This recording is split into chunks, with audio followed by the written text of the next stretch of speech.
Welcome back to another episode of the Max Term Podcast. Kyle Stitch here alongside James Finch. And today we're going to have, I think, an interesting episode for you. We're going to talk about analytics. Usually we focus on hockey. We'll see if in the course of the disc kind of things go a little bit towards other sports as well. We're not going to maybe shy away from, but probably a little bit more hockey centric. We'll kind of see how the conversation goes. So usually I kind of say, oh, we don't have any inside information that we share or anything like that. This episode, full disclosure, so I have my master's degree from Columbia University. My master's title is sport management with a concentration in analytics. I'm not a programmer, but I can write. I've taught myself plenty of code, but my background is not computer science.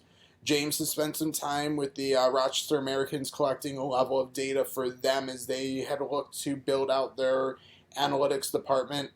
I teach some college classes at St. John Fisher University in sport analytics. I have lots of friends in the industry. I kind of keep up with how things run. And, oh, by the way, I've consulted with hockey agents doing some analytic work.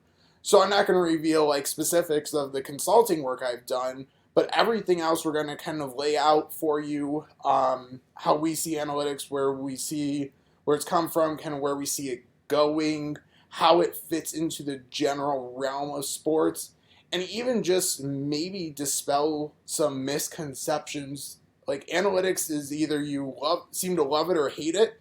You don't seem to be in the middle, and I think a lot of people really should be in the middle. Like there's uses and there's maybe times that we either put too much emphasis or blame or whatever on analytics. So, any thoughts or questions on this episode? Feel free to hit us up on Twitter at AFP Analytics. Ironically, you can also find our personal handles there. We appreciate you subscribing, listening to this podcast on whatever platform you might consume your podcast on. And any ads or anything you hear associated with this podcast are not necessarily products that James and I are working with or endorsing. And so, already introed our backgrounds a little bit.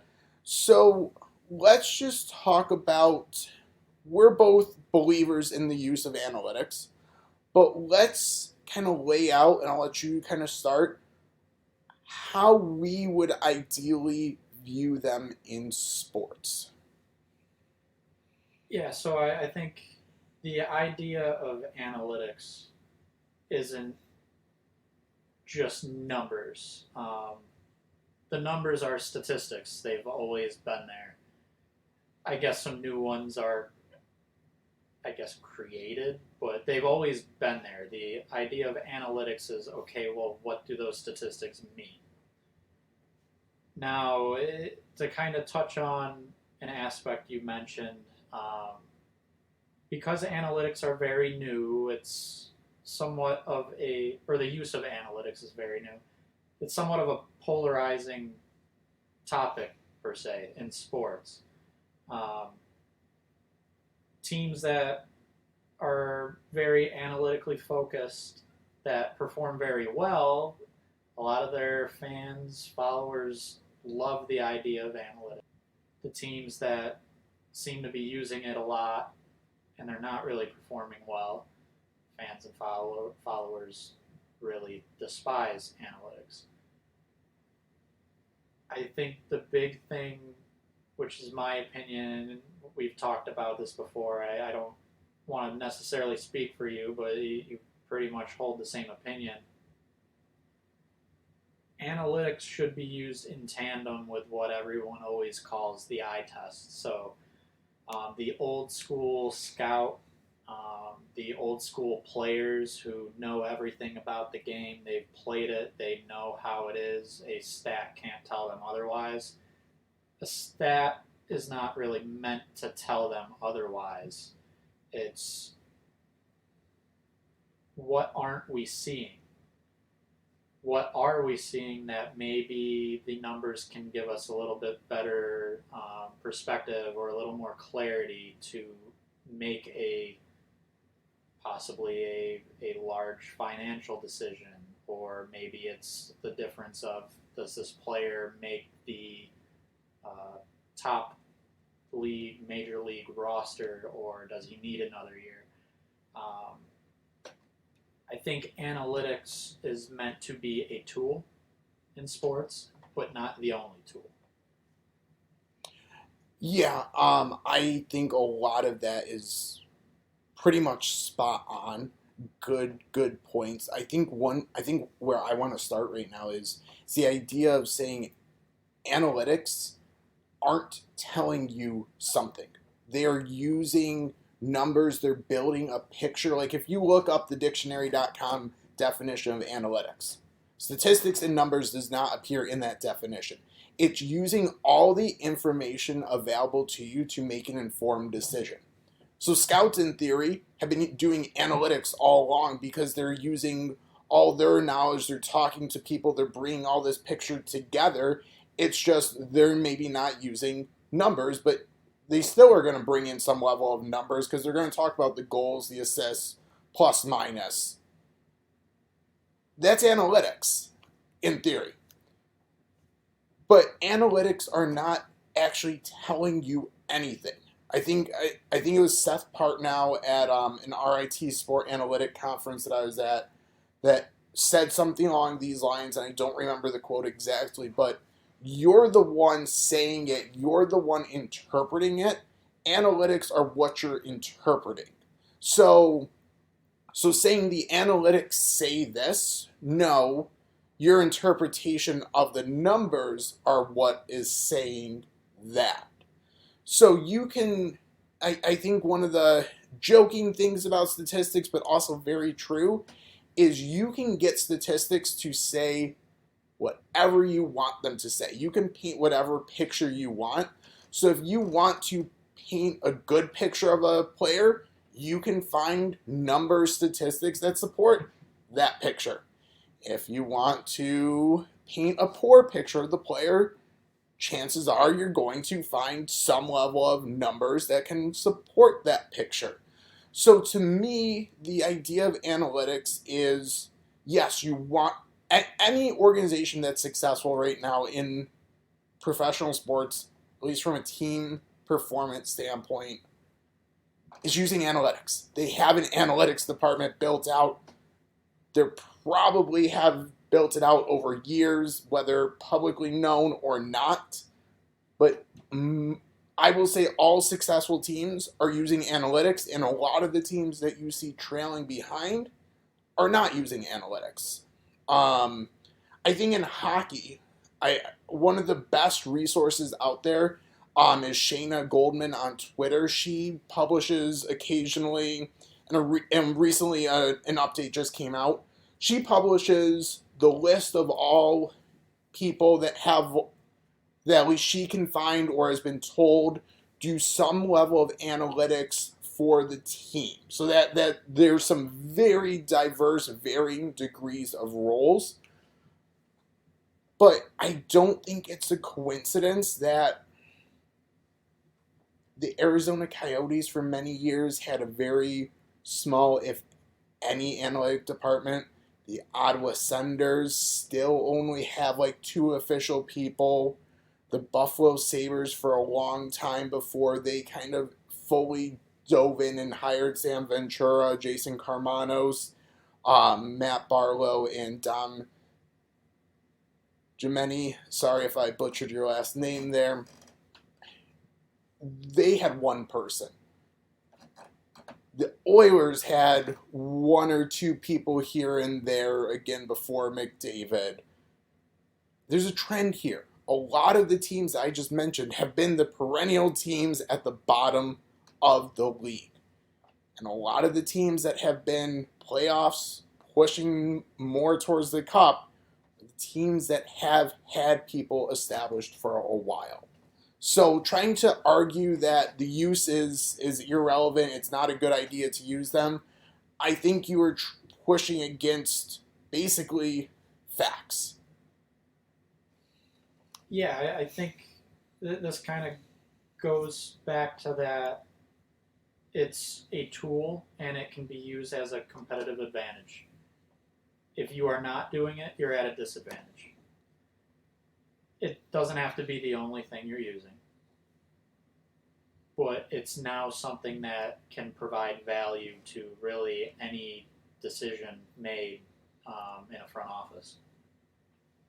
So I think that's a really kind of fascinating point to kind of dive a little bit more in. So hockey, football, basketball, baseball, lesser so, but hockey and football have what are called hard salary caps.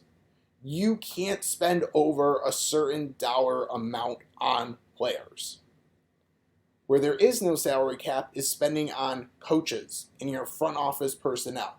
So if you're a team whose owner has deep pockets, one way to leverage that is to build out a robust front office. So have lots of scouts, have lots of analysts, have people crunching data, collecting data, doing performance analysis, development staff. Like if you're a team that wants to flex your financial might, you can't always do it by paying players, but you can do it by paying personnel.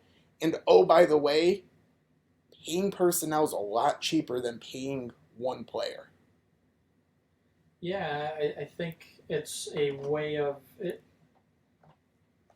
It's not necessarily a way around a certain rule or anything. It's all teams have the ability to have as many of these different staff members as they want, but I think this is going to be a common theme that we keep saying throughout this episode is the more you can use it, the better positioned you're going to put your team, the more of an advantage you have over a team that decides to not really use analytics, to not hire data engineers, scientists,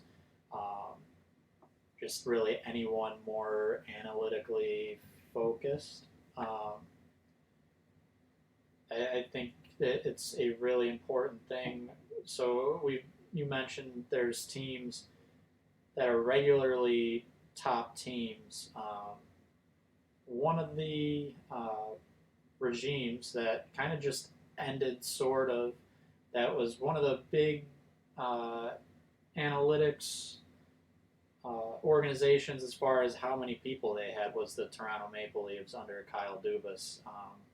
I think they were one of the first teams to really have a large, extensive list of staffers.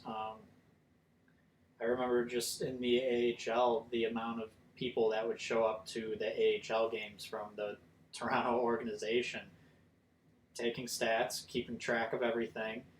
They really dove into it and made sure that, okay, this is a process that's available to us. Let's use it to its, I'll say, fullest potential. I think that kind of varies because I don't think one team necessarily has the right formula, but they were really trying to take advantage of analytics. Yeah, I mean, Toronto's easy to kind of kick and make fun of with them only reaching the second round once, kind of in the last 6-7 years. But also, they've been in the playoffs all those years. Like, that's an accomplishment. So clearly, they were doing some things right. Playoff hockey is, the better team wins more times than not, but playoff hockey is still a little bit weird, a little bit different, where there are different elements that maybe that you can build a really good regular season team and just not perform as well in the playoffs. I mean, we see this in baseball as well. I mean, one of the first stories of analytics in sports, famous movie, famous book, Moneyball, where the Oakland A's were one of the first teams to dive into using a level of analytics. And just like the Maple Leafs, they really never made a deep run in the playoffs. That doesn't mean that they were failures necessarily.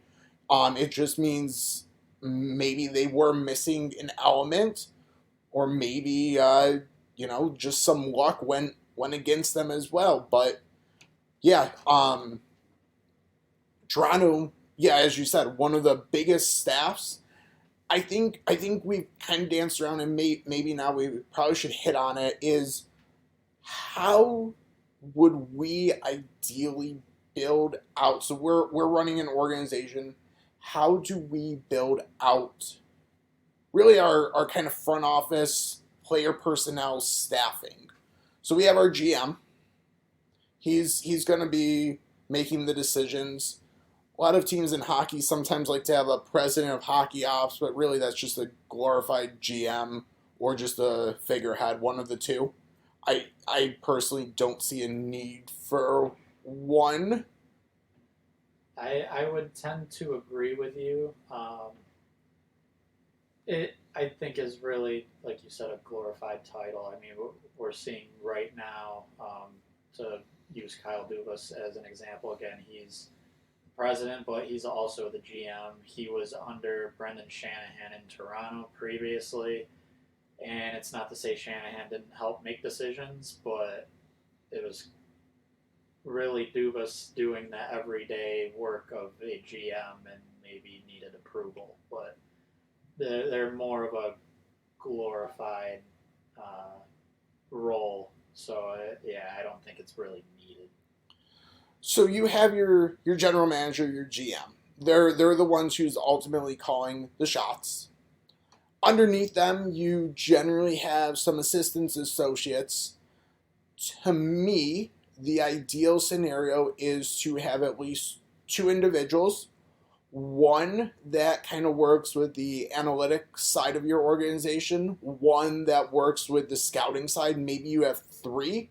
One that works with like kind of the pro scouts, the game to game kind of prep scouting. Then another that oversees the amateur that kind of runs your draft. To me, that's ideal. Is you have your head GM, maybe 2 to 3 assistants underneath him.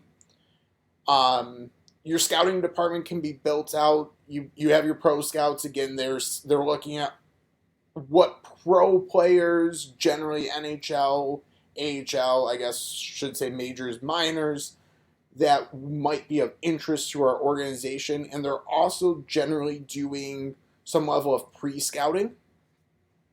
And then you have your amateur scouts who are scouting everyone who is potentially eligible to be drafted. And really, both of those aspects should be leaning as well on an analytics department, an analytics arm of your organization to make themselves, to basically make their own operations run more efficiently. And I think that's really where the analytic department comes into play.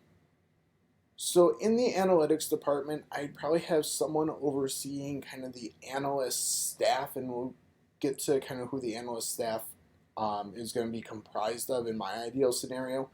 But I think either the assistant GM or this kind of director of analytics needs to have a particular skill set where their job is to take the complex information that the analytics department is coming up with and be able to act as basically a translator between the statistics side and what that means from a hockey or sport performance standpoint. And we'll get into that more further. I think that's kind of where this conversation will naturally lead. But if you're building out an analytics department, you need obviously analysts who have a background in statistics and computer science generally. You need people who are going to build models, so making regressions using machine learning techniques to build out models to glean the most information from your data. But I think where the sport world is moving is there is now so much data that's being collected. Like, there's literally hundreds of data points collected in a second or less now, that you need people to basically maintain your database, go through all your data, make sure it's of good quality, make sure it's usable for other people. So basically, you need software engineers, database architects, database engineers, whatever title you want to give those individuals. But those are generally the people who have the background in computer science. And I think one of the trends that we're seeing on, again, the graphic that Shayna Goldman's put out, is more and more teams are adding those type of individuals.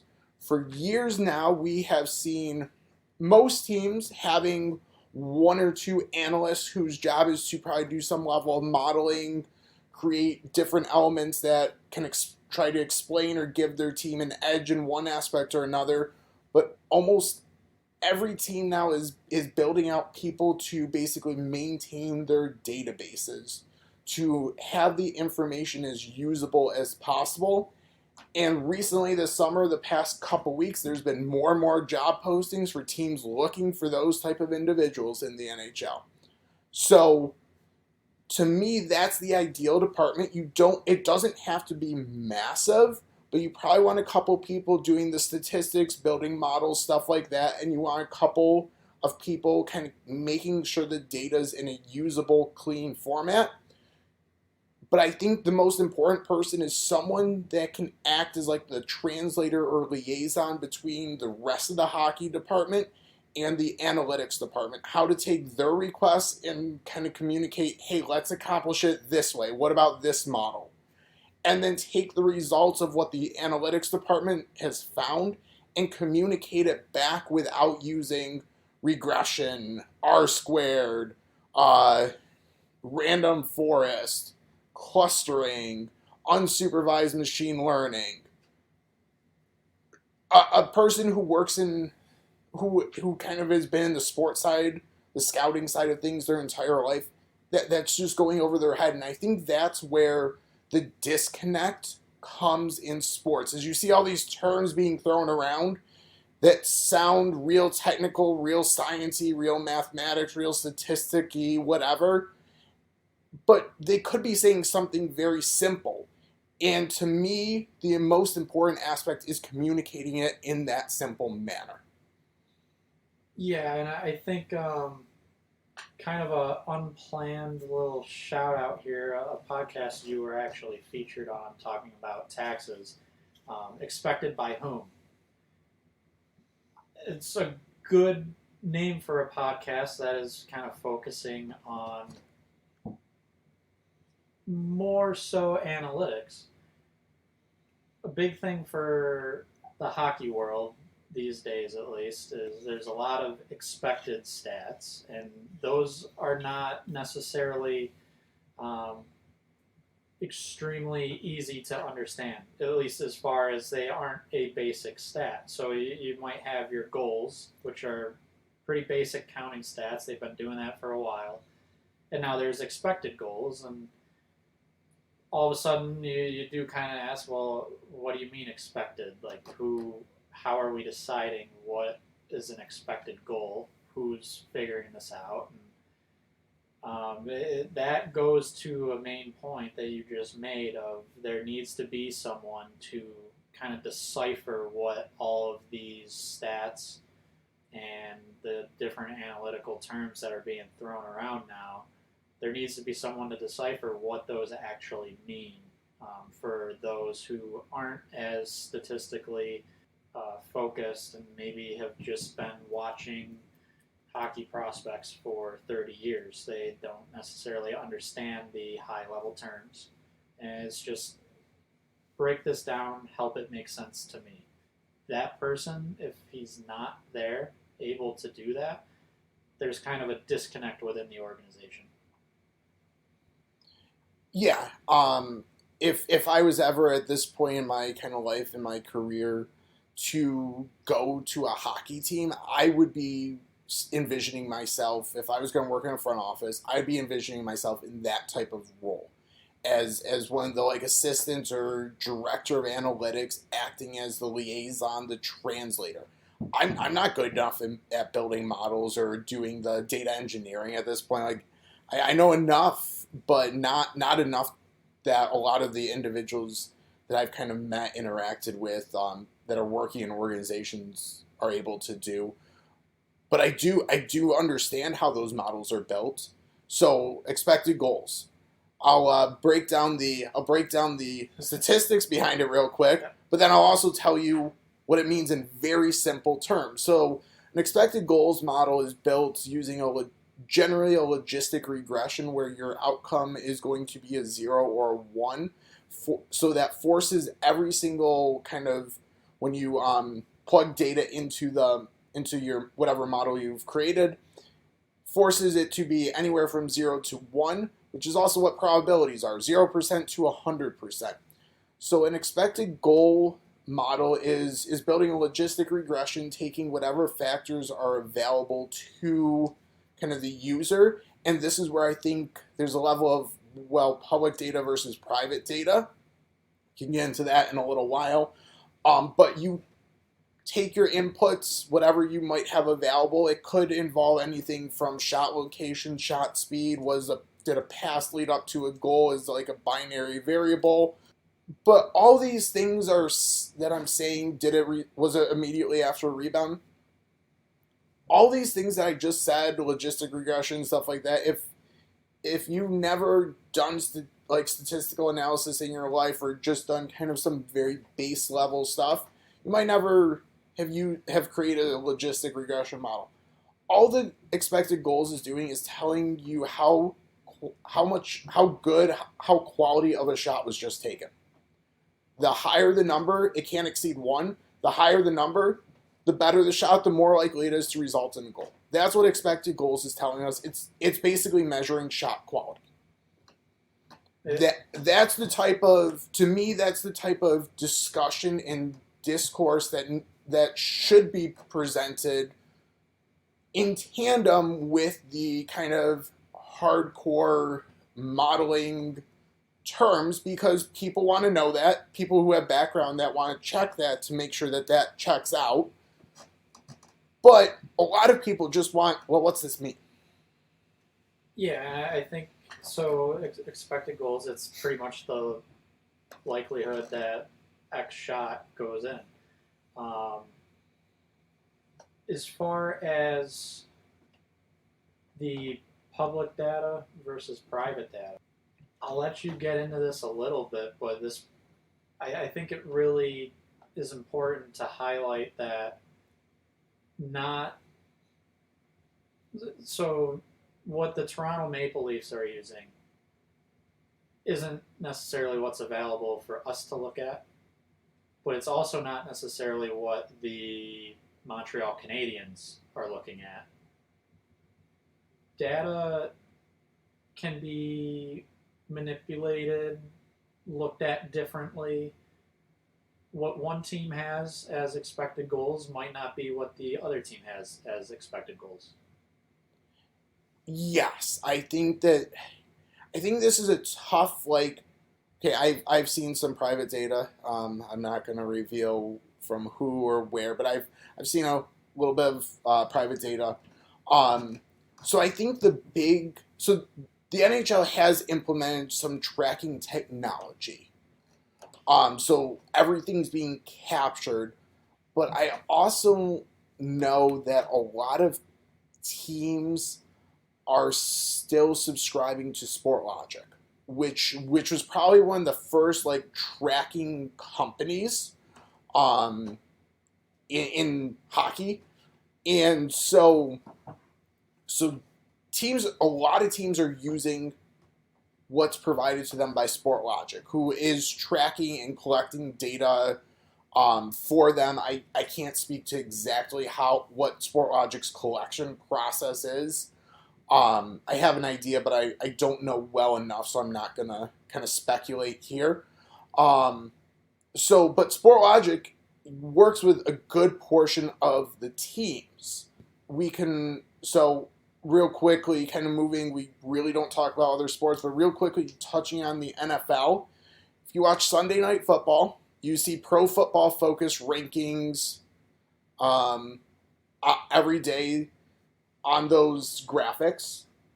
In football, a lot of teams get their data from PFF, Pro Football Focus. A lot of teams also, if they don't get it from there, they get it from Sport Info Solutions, which also works with a lot of baseball teams.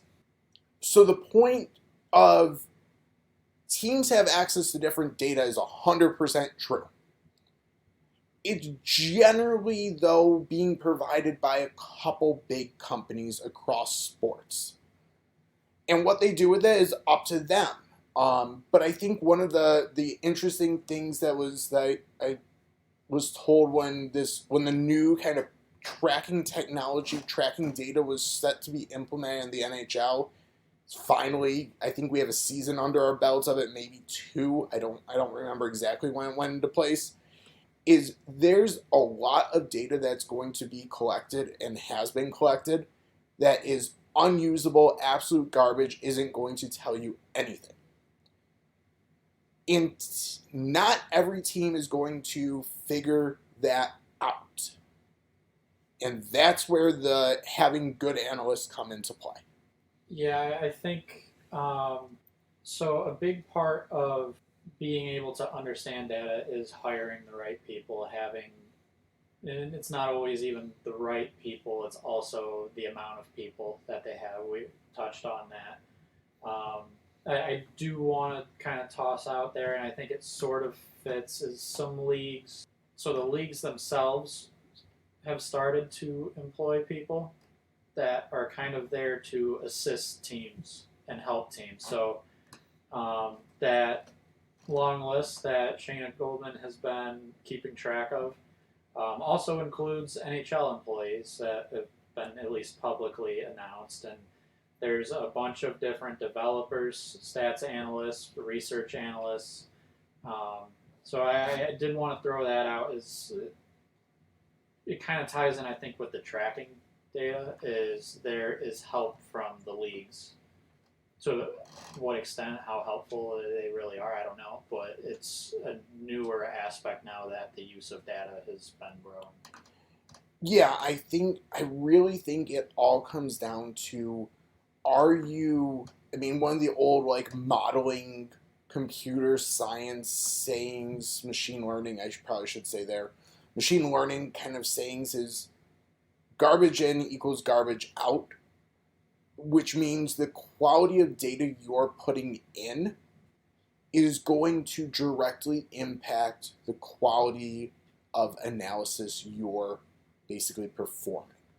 So if you don't have the people in place to perform this analysis, if you don't have the right databases set up to pull the correct data, make sure the data is basically complete, clean, and just there, you can have all these standard league issued things, but if you don't know how to use it, it's really not doing you any good whatsoever. And I think that's really where teams can separate themselves to an extent. So yes, they are getting similar data, but it's really, are they using it correctly? And I think we should also rate here, you kind of asked and I kind of moved away from it, what's publicly available to us and how good is that data and what can we use it for? So I think there's some great websites. Evolving Hockey, tremendous, everything you want to find. Some of the functionality of that website, their website is absolutely phenomenal. If I'm going to look for data, I'm going to Evolving Hockey or Natural Stat Trick. Those are my go-to data sources because what I want is there. It's easily accessible. It's easily downloadable. It's in a user-friendly format. So those two websites I think are absolute, like they're both of our go-to if we're looking to kind of download data. But just like we talked about, even the like teams having different interpretation, different numbers. Both Now Evolving Hockey and Natural Stat Trick have an expected goals number. Those numbers are different because they have different models that have created those. I think if you're a baseball follower at all, WAR is a kind of a number that's been around for a very long time. Fangraphs.com and BaseballReference.com have very different numbers because they are for WAR because they arrive there differently. So you want to so again, both Evolving Hockey, Natural Stat Trick, very easy to use. But you also want to be mindful of whatever you or whatever we're trying to do, being consistent because again, data that's not, I guess, in its purest form. So purest form would be goals. There's no debate who scored the goal because it's directly what the NHL said happened. It's being pulled directly from there. But there's a lot of other things that you might take that you might, if you're downloading data, think about, but also take for granted. So 5-on-5's a pretty straight thing. It's when there's 5 players on the ice for both teams. But a lot of times you might also say, oh, I want to do score adjusted. I don't want, if a team's up by 3 goals, up by 4 goals, they play differently. So I want to try and eliminate that aspect of the statistics when I'm doing my own analysis. A score adjustment is a model. And sites are going to basically adjust those differently. Again, Evolving Hockey's adjusted numbers versus Natural Stat Tricks could, I believe, in most situations are going to be just a little bit different. So those are kind of an overview. So how can we use those? How do we use those? I think is one of the important questions to kind of hit on here. Yeah, so I mean, our kind of most recent example of using public data is our contract projections. So I mean, a lot of our data is coming from Natural Stat Trick, and we essentially use certain stats that we've identified as best portraying performance. Um, and it's not necessarily the same as what other companies would say best um, best predicts performance or provides in um, a description of how well a player played in the past. Um, because there is that different interpretation of what is important, we may take different data points. Our projections for contracts aren't going to be the same as other companies' projections. So Evolving Hockey has projections. Sometimes we're similar with certain players, sometimes we're not. We probably think some different things are important. At the same time, so this past offseason, we see our projections and Evolving Hockey projections being used by TSN. Well, TSN also factored in their own interpretation of everything. So that's a prime example of the same data is out there for everyone, but how we use it or how Team X uses it is going to be different from Team Y or Company Z. Yeah, and so one of the important, I think, things to note, like again, Evolving Hockey and Natural Stat Trick, it's invaluable for me, and I think a lot of other like public fanalists, if you will, people who want to learn more about the sport. And I don't want to make this sound like a negative, but it is a little bit of a negative. Is they're pulling what the NHL provides, which is so the NHL charts or basically charts where shots are taking place, where goals are taking place on an ice in basically like a grid XY format. So every shot that's taken has coordinates, going back to your high school algebra or your high school graphing classes that are X comma Y. And so that exists for shots, goals, basically any event that takes place at hits, giveaways, missed shots, etc. So Evolving Hockey, they've done a really good, interesting job of using and manipulating these stats in some really kind of forward-thinking ways. But again, they're at kind of the mercy of what is provided by the league's kind of own game-to-game tracking. To me, one of the forefronts of where, well, I guess I won't say forefronts, where the public sphere is going to lack is kind of being able to dive into individual player isolated performance to an extent. I know Evolving Hockey has tried to do this. I know Micah Blake McCurdy, who's Ineffective Math on Twitter, has tried to isolate performances. Until, and this is strictly my opinion, until we have, player micro level statistics, basically things that players are doing individually to impact the game, because hockey depends on not only your teammates but also your opposition, making isolated statistics using what's kind of tracked by the NHL is a little, I think there's elements missing. So one kind of resource, one person who has tried to push this forward is Corey Schneider.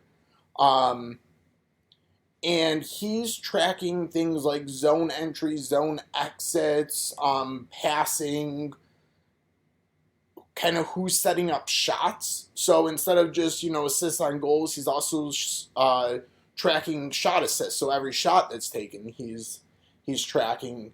And I think this is getting a little bit more to the individual impact a player may have.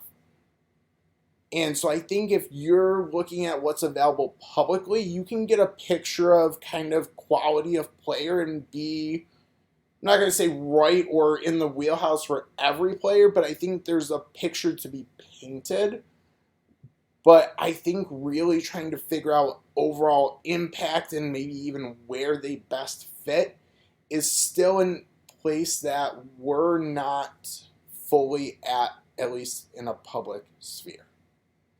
Yeah, I think as far as I think privately, from a data aspect, they're much further down the line than it is publicly. I think until there is stronger tracking data, really player specific, in individualized data. Really, what you mean and what we mean is player specific, being able to follow that player around exactly, tendencies, decision making. Until there is really specific data there, it's going to be hard to definitively say player X is very good at this, will fit in perfectly here, XYZ. So I even think that, I think this is also where we kind of come a little bit full circle here with a little eye test in that hockey especially is it's a more unique sport. In that there are 10 skaters, 2 goalies on the ice that all have an impact on what's going on. And in every situation, I guess there's every situation where the same play doing the exact same thing could result in a different outcome. So, for example, let's say you're trying to move the puck up ice from your defensive zone. Sometimes the best play is to make the stretch pass up ice. But sometimes that stretch pass up ice gets intercepted on a guy with momentum who then comes in and basically blows by the defensemen who are skating the opposite direction for a kind of breakaway and scores. Exact same play could be made. One maybe results in a goal for you, a breakaway in your favor. The other results in a goal against. So you could, every factor, every statistic that you measure of that pass, of things, could be the exact same. The player could, we could measure the speed of the pass with the angle of the pass to the distance. All could be the exact same, but because where other players are on the ice, and then whether the goalie makes the save or not, is all impacting the result of that one little play.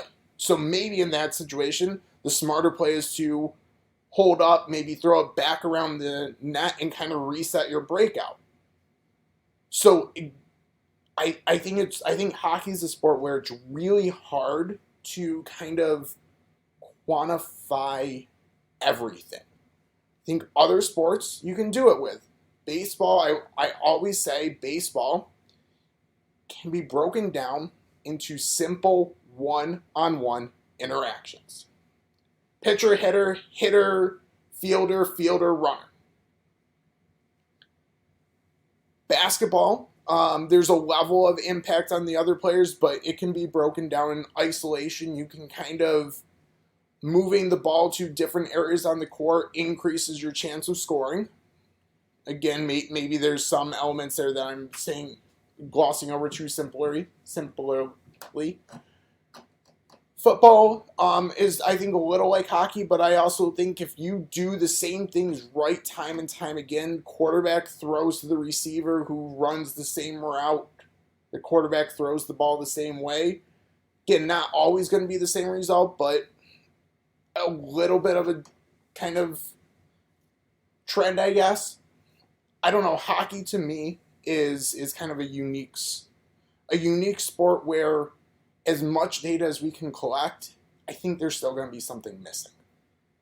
Absolutely, and I think with how you were kind of just talking about analytics, kind of across all of those sports, we've been kind of tying it back to how do you evaluate a certain player, and that could be very helpful for a front office trying to decide what players to add on the team, maybe what players don't fit. Another use of analytics could be for a coaching staff. So, like how you're talking about maybe where a right winger is on the ice could change. To use that same example, the stretch pass goes up ice, it gets intercepted. Maybe it's not a goal going back the other way. But if, let's say, the right winger on that team that intercepted it is still up towards his offensive zone, it becomes a little bit different. And we can see that on the ice, but it's not necessarily what is seen just in, okay, a goal was or was not recorded. The value for a coaching staff is if they can then see these different situations, it could essentially help them build a game plan, certain plays, just the style of play that the team has. There's NHL teams that are very well known for a more, people like to say boring, but a strong defensive style. Analytics can fuel that. Certain things happen on the ice. Maybe they decide certain players are better in certain roles because of it. Other teams may be very offensively focused. Sabres are a good example of that. Certain players, it just fits that way, and I'm sure the analytics department kind of has an impact on the decision making to be so offensive.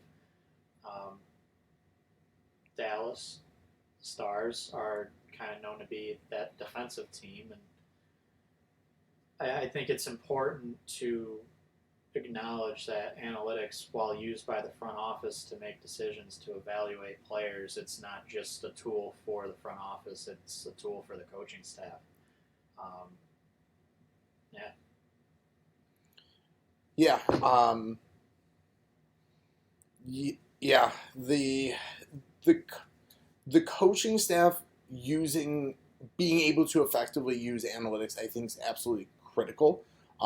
In-game adjustments, like you can expect a team to play, a certain way, but then you brought up the Sabres as an example. They were a team that scored a lot of goals against certain teams and struggled mightily to even get one against a lot of other teams, and it really all came down to the kind of way they were being defended. Like they struggled with teams that were kind of clogging up the neutral zone, making it hard to enter the offensive zone. They were struggling to break that, and so where a good analytic kind of usage here would be is, hey, let's figure out other similar players around the league that our guys kind of mimic or can mimic, and see how teams with those players kind of try to fight against this clogging of the neutral zone, etc., or something like that. And so, to me, something like that is basically, so statistics, you want as much sample size as possible. Analytics, using data can allow you to build out a sample size. So now instead of, the Sabres have Dylan Cozens, for example, they can find 5 players like Dylan Cozens around the league and see how they kind of made, what moves they made, how they handled trying to break a certain style of defense on them. So now so this worked in these situations. Why don't we try this? Because we see that you can, skate similarly, like your speed of skating is similar, your ability to change direction similar. Like we can basically find similar players and try and maybe mimic a game like that. So we've kind of hit on a lot of the where analytics kind of, where we think it is, our interpretation, where we would use it from an on-ice standpoint, from a front office standpoint. And I think the question is, where does it go? Where does the kind of analytics, where does the data-driven decision-making go in the future? And as I kind of started this episode, I work with students in college who want to pursue careers in sports. They kind of ask like, okay, what area can I explore? And one place that I think's starting to receive a little bit more attention, but is still very untapped, is, I like to call it biomechanics and kind of just sport performance data. So when I say biomechanics, to me, I'm talking, so we see that, let's use baseball real quickly. We're talking everything from like arm angles of pitchers as they're coming through their entire motion. That's biomechanics. So if we're going to translate that to hockey, your skating stride, how you're winding up for a shot, your release point, kind of how you're even just torquing your body as you're coming through a shot, how you're lining up for a hit, how you're receiving a hit. All of those things are potentially very small tweaks that could actually have a major impact on maybe immediate performance, but more likely on the longevity of a career, especially when we're talking about things like, adjusting your skating stride just a little bit to maybe put put a little less wear and tear on your hips or your knees, or your shooting motion a little bit to reduce some strain on a shoulder. But it also couldn't mean, hey, you become a more efficient shooter. Well, suddenly it's a lot harder for the goalie to read your shot, and now you're scoring more goals. So, again, translating to baseball, launch angle has become a major kind of thing. There's really no reason hockey can't do the same thing with release angle. So I think those are some important things. And I think the other place, diet, nutrition, just health performance. Like it's a touchy subject because there's also a level of like what's getting a little too personal. What data is a team collecting on a player that's starting to get a little too personal.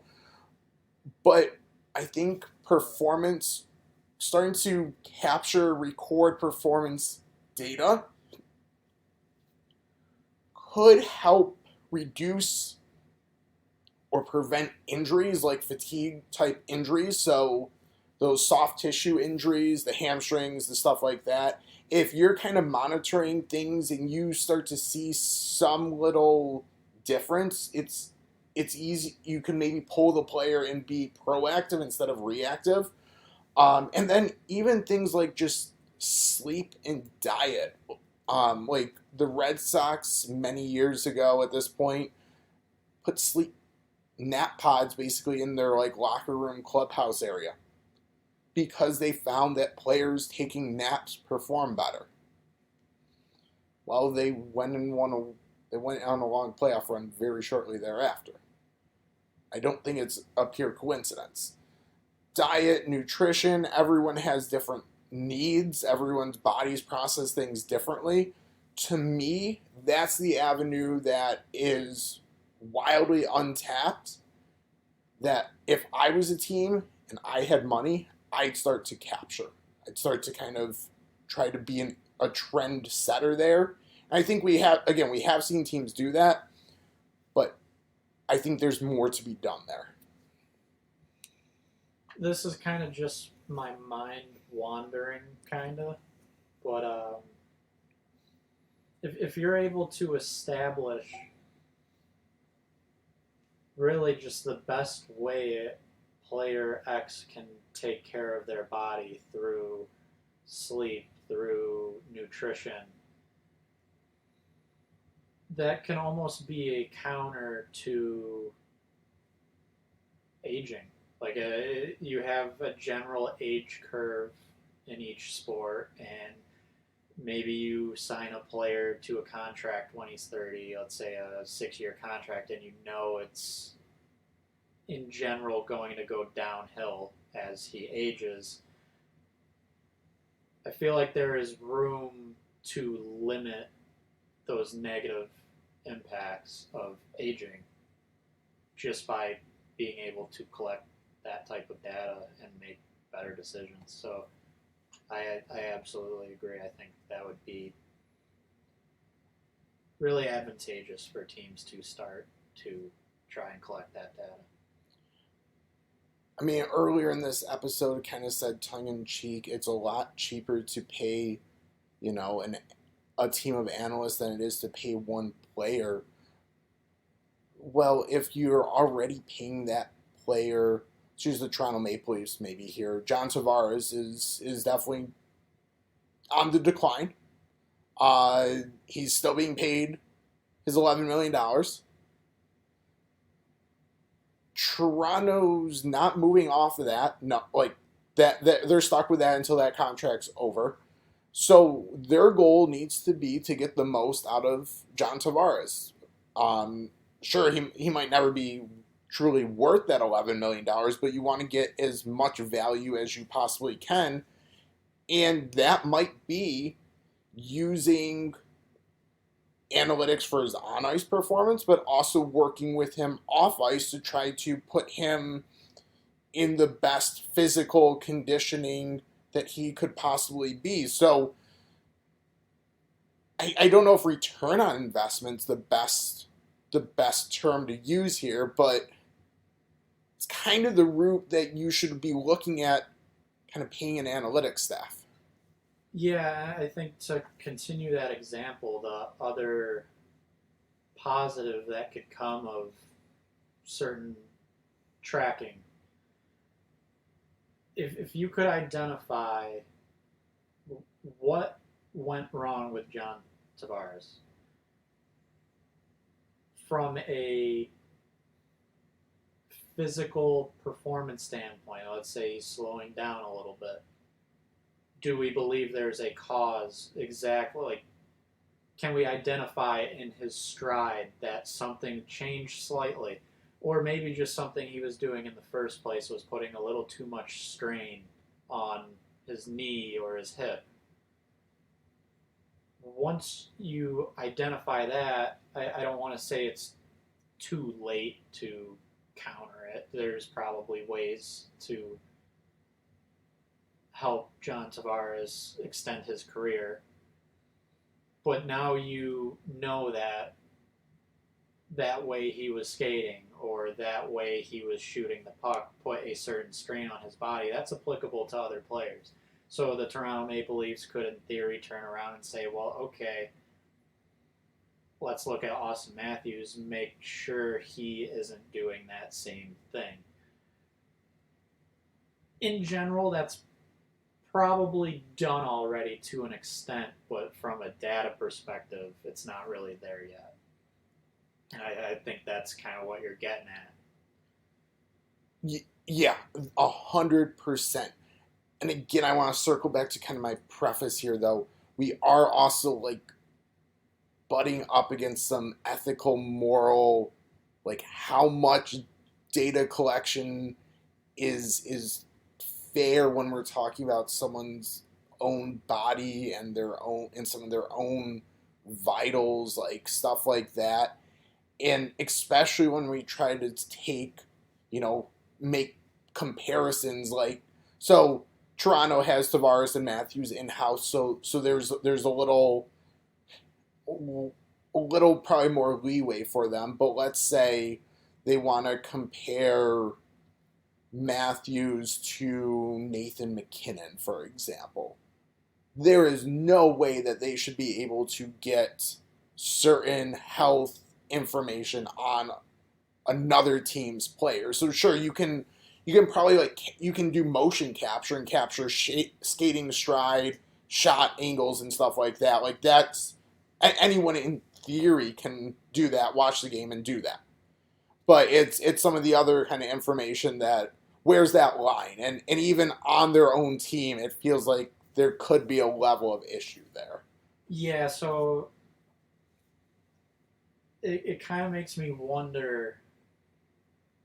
So there might be multiple different lines here, and I think one of the main ones would be what is private to the player and or team and what is public to for us to be able to look up online.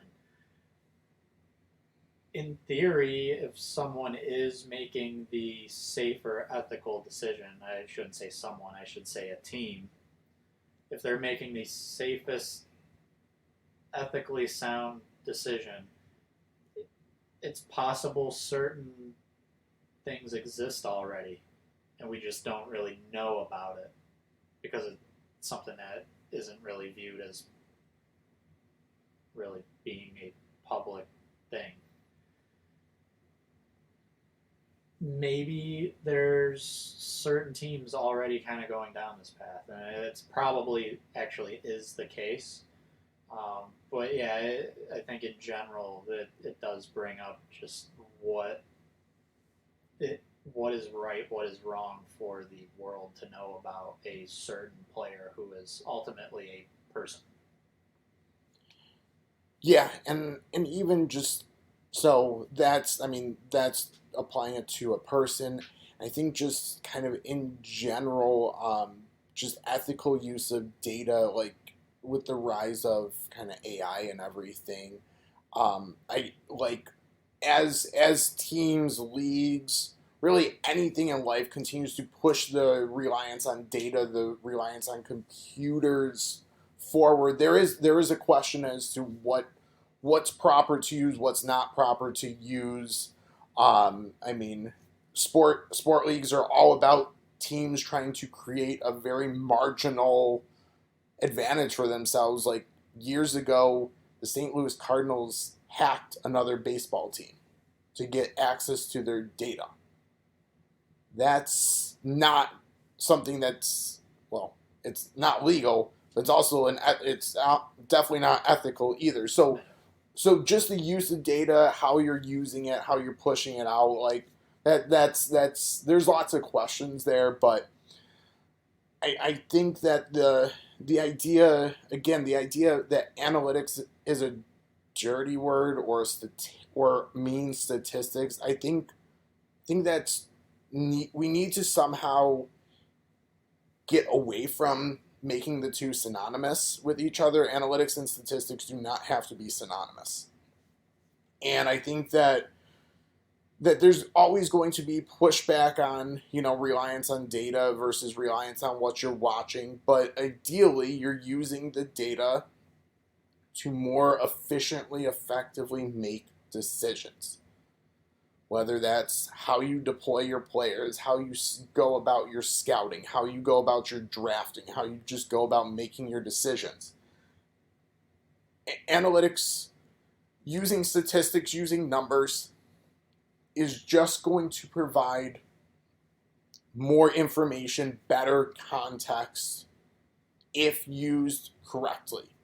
So I think the big overarching thing is really just communication. Like, I say this kind of jokingly, but if sport analytics had better PR and marketing, everyone would be all over it, because it's just making informed decisions. But hockey's probably the worst at this, using things like Corsi, expected goals, Fenwick.